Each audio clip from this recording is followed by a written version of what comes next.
दोस्तों नमस्कार, मैं ओम प्रकाश।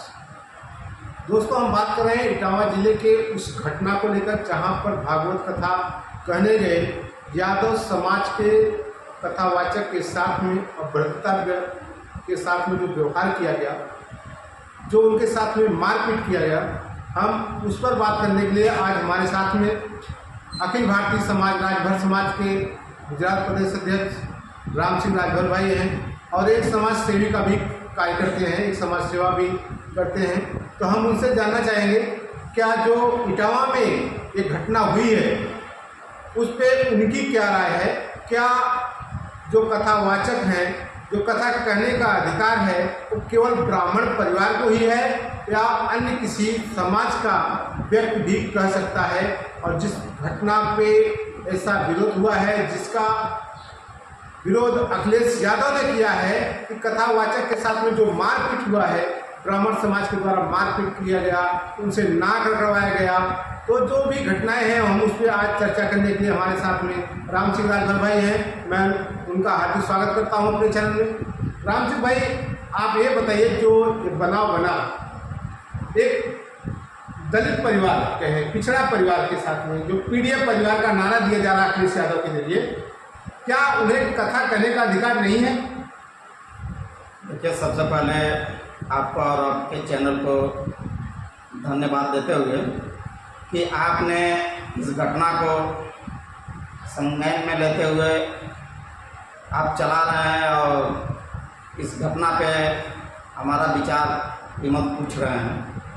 तो ये समाज के लिए बहुत शर्मनाक घटना है, क्योंकि इस चीज़ को जो सामाजिक व्यवस्थाएं थी, जो जात पात, जो पहले के समय में जो मनवादी व्यवस्थाएं थी, उस व्यवस्थाएं को हटाने के लिए बाबा साहब ने बहुत बड़ा आंदोलन करते हुए और समाज के लिए हित में, समाज को कड़ी से कड़ी एक कदम से कदम मिला के चलने के लिए वो संविधान की एक रचना किए। और इस हिसाब से ये जो घटना हुई है आज के समय, ये देश के लिए, समाज के लिए बहुत सर्वनाश घटना है। नहीं, जो अभी वहाँ पे घटना हुई, उस महिला के पैर पर नाक रगड़वाया जाता है, उनका चुन्नी जो है चुरकी काट दिया जाता है, मुंडन कराया जाता है, उनको मारा जाता है, यहाँ तक कि महिला के मूत्र से उनको छिड़क कर पवित्र किया जाता है। क्या ऐसा होना सही है? क्या कथा कहने का अधिकार केवल ब्राह्मण जात के लोगों को है?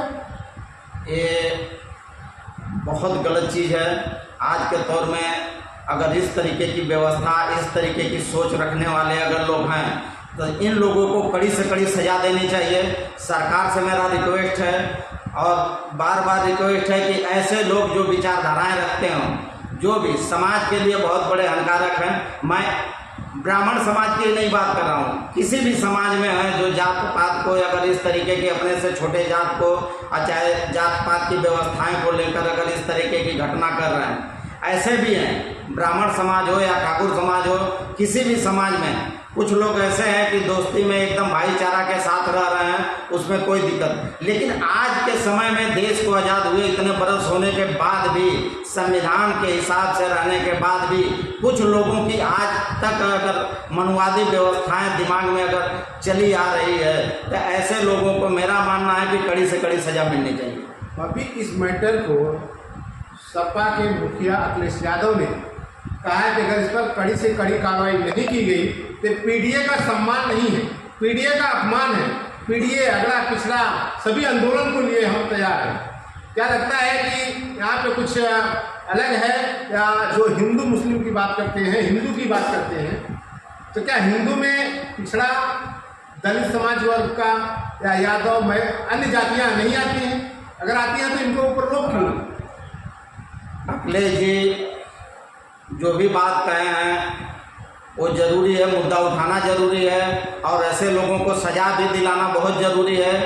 क्योंकि जब हम हिंदू की बात करते हैं, सनातन की बात करते हैं, तो हिंदू अगर सनातन की बात करते हैं तो इसमें SC ST OBC जनरल जितने भी लोग हैं, जिस तरीके की सामाजिक व्यवस्था को अगर खलास करना है, तो इस तरीके की व्यवस्था अगर है तो हम किस बुनियाद पे हिंदू की बात करते हैं? हम किस बुनियाद पर सनातन की बात करते हैं? अगर आज के दौर में अगर इस तरीके की घटनाएं घट रही है, यादव समाज हो, राजभर समाज हो, किसी भी समाज में हो, अगर इस तरीके की घटना घट रही है तो मैं जानता हूं कि आज इस एकता को हम नहीं कर पा रहे हैं। सरकार इसमें विफल है और सरकार जिस मुद्दे को अगर कर रही है, अगर इस पे कड़ी से कड़ी अगर संगीन उनको सजा नहीं दे रही है तो मैं मानूंगा कि सरकार इस चीज में असफल है। नहीं, लेकिन मेरा कहने का तात्पर्य ये है कि जो हिंदू की बात करते हैं, जब चुनाव आता है तो हिंदू हो जाते थे, लेकिन जहाँ अभी आपने देखा होगा कि मध्य प्रदेश में भी एक कथावाचक थी पटेल समाज की, उनका भी विरोध किया गया है।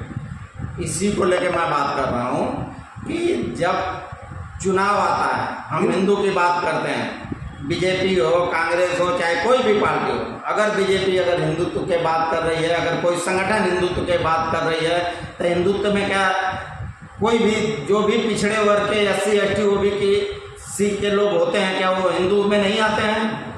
वो क्या हिंदू नहीं है? अगर उनको इस तरीके की अगर घटना कर दी जा रही है, इस तरीके की घटना बार बार घट रही है, तब मैं मानता हूं कि इस तरीके के लोग या तो उनको हिंदू नहीं समझते हैं, या तो उनको हिंदू नहीं समझकर इस तरीके की घटना कर रहे हैं। इस मनुवादी व्यवस्था को खत्म होनी चाहिए और हम जो भी है SC ST OBC लोगों को भी समझना चाहिए इस बात को।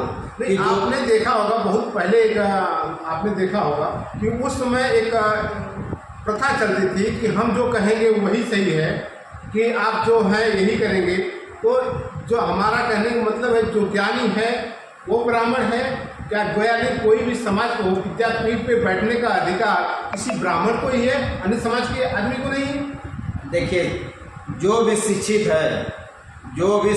है वो कथावाचक किसी भी समाज का जो भी शिक्षित है वो कोई भी कथावाचक कर सकता है, या तो कोई पुराण पढ़ सकता है, रामायण पढ़ सकता है, किसी भी समाज का। अगर इस तरीके की लोग सोच रखते हैं कि नहीं इनके लिए बना है यही करेंगे, तो मैं मानता हूं कि ये सामाजिक व्यवस्था को खलास होना चाहिए। इस तरीके की व्यवस्था हम इस तरीके की व्यवस्था को सहमति नहीं दे रहे। लेकिन आज जो बोलते थे हिंदू भाई भाई बटोगे तो कटोगे जो कहने वाले लोग थे, आज इस पर अपनी प्रतिक्रिया नहीं दे रहे हैं। क्या आपको लगता है कि अब बटेंगे नहीं, कटेंगे नहीं? क्या ऐसे बटाव बिखर रहे हैं कि एक हो रहे हैं? देखिए, अगर इस तरीके की व्यवस्था रहेगी तो हम सीधा जानते हैं कि हिंदुत्व की जो मुद्दा चल रहा है, जो सनातन का मुद्दा चल रहा है, ये सारे मुद्दा को लेके चलने का कोई मतलब नहीं है। SC ST OBC के लोग जो हैं, इस तरीके की घटना घटेगी तो हम सीधा जानते हैं कि अगर वो कल एकता बनाए, अगर दूसरे तरफ एकता बनाए, तो कहीं ना कहीं इनकी जो व्यवस्थाएं हैं, जो इनकी चीज़ें हैं, वो जिस तरीके की बात कर रहे हैं, जो मनुवादी व्यवस्थाएं की बात कर रहे हैं, जो इस मानसिकता के लोग हैं, इनको कहीं ना कहीं इनको दूर करना पड़ेगा और SC ST OBC लोगों को एक होना पड़ेगा। तो इसका कहने का तात्पर्य ये है कि जो PDA परिवार है, जो SC ST OBC के लोग हैं, अभी इस घटना से उन्हें संज्ञान लेना चाहिए कि नहीं लेना चाहिए? नहीं, लेना चाहिए। मेरा मानना है कि घटना से सभी लोगों को संज्ञान लेना चाहिए और सभी लोगों को इस बारे में सोचना चाहिए कि आज हम जिस चीज़ की बात कर रहे हैं, आज जिस मुद्दे पे बात कर रहे हैं, आखिर कैसी सोच है। अगर हमारे व्यवस्था भारत में अगर संविधान के हिसाब से अगर चला जा रहा है और संविधान हमारे पूरे देश में अगर लागू है